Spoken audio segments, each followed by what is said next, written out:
इन जो सराफन अण तोरियो ई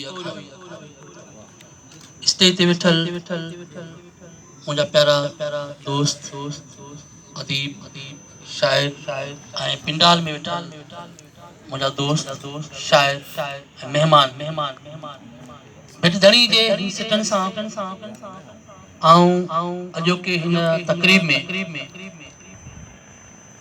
कुछ इज़हार ख्याल कंदुसि।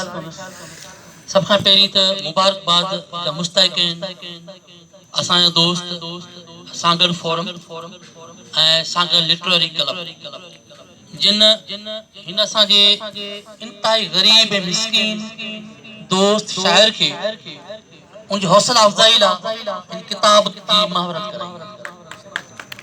इहो अहम कमु आहे। थियण त इहो कमु खपे आहे जेके सिंध में वॾियूं अदबी तंज़ीमूं आहिनि, वॾियूं नाले वारियूं तंज़ीमूं आहिनि, उन्हनि खे अहिड़नि असांजे प्यारनि साथियुनि ग़रीब शाइरनि जे किताबनि जी महावरत करणु खपे आहे। पर अफ़सोस सां चवणो थो पए त शायदि उहे सिर्फ़ु इलेक्शन ताईं रहिजी विया आहिनि। असांजे दोस्त जी महावरत जे लाइ असांजो जेको बि हाल आहे दोस्तनि जे लिहाज़